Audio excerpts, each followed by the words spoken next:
আমার ঠকার কি আছে? আমি যা করার করেছি। শেষ বয়সে যেটুকু করে যেতে চেয়েছিলাম, আমাকে সেই সুযোগ দেওয়া হচ্ছে না। আমি প্রচুর কাজ করতে পারতাম, যদি না আমরা এইসব টানাহেঁচড়ার মধ্যে পড়ে না আছি, এই দুর্যোগের মধ্যে পড়ে না আছি।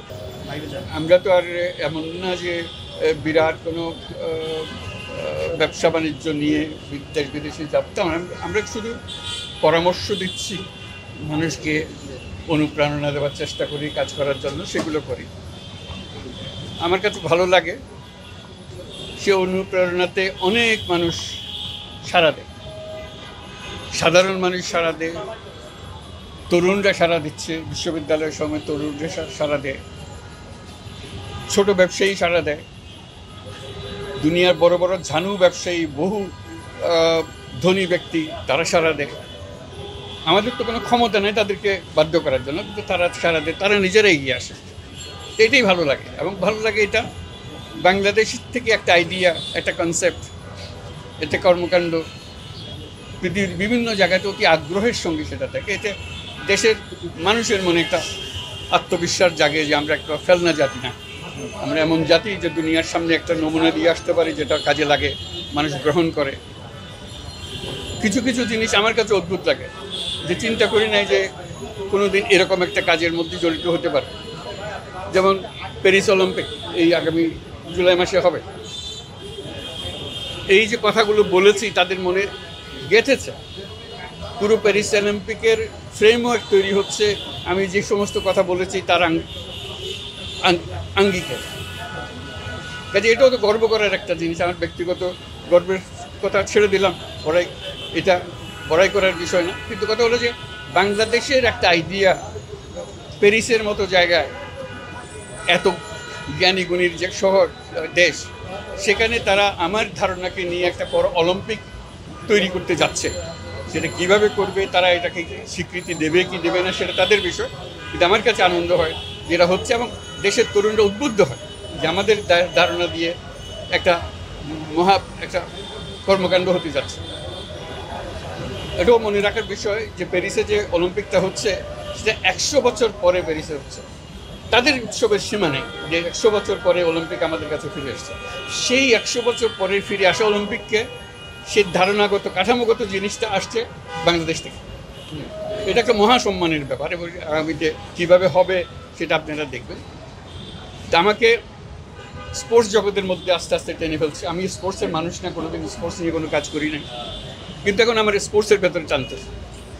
আপনারা টোকিও অলিম্পিকে খেয়াল করেছেন, সেখানে আমাকে অলিম্পিক জগতের, স্পোর্টস জগতের সবচেয়ে বড় যে সম্মান অলিম্পিক লরেল, সেটা আমাকে দিয়েছে।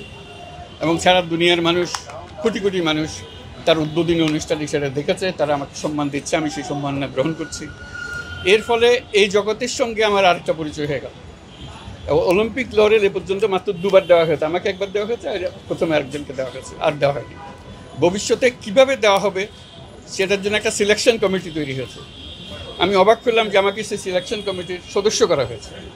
এটাও একটা মহাসম্মান, যে আমরা বসে ঠিক করব, আমি সেই কমিটিতে বসে ঠিক করব পৃথিবীর সবচেয়ে বড় সম্মাননা স্পোর্টস জগতের সেটা কে পাবে।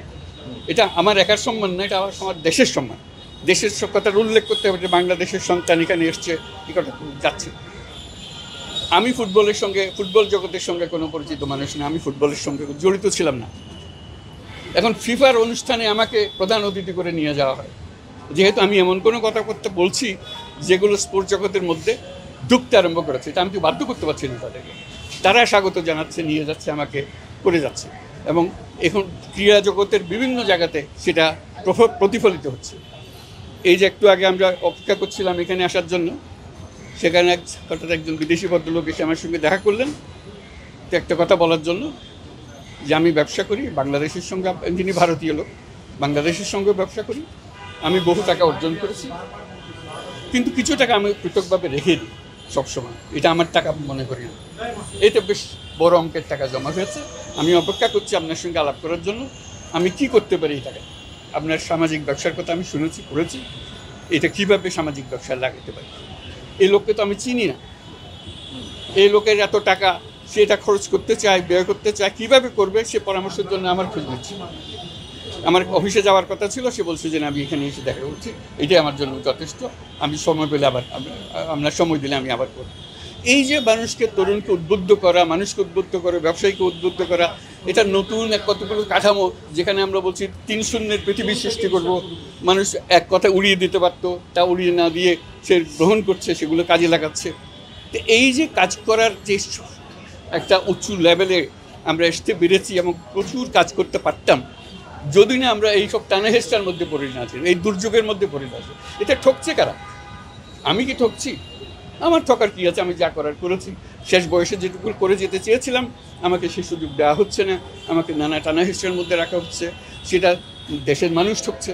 আর তো নতুন কিছু করতে পারলে দেশের মানুষ উল্লেখ করতে, এটা বাংলাদেশ থেকে আমরা শিখেছি, সেই সুযোগটা হলো না। সেটি হলো দুঃখের বিষয়। এই দুর্যোগ থেকে যাতে আমরা মুক্তি পেতে পারি, সেটার জন্য আপনারা দোয়া করেন।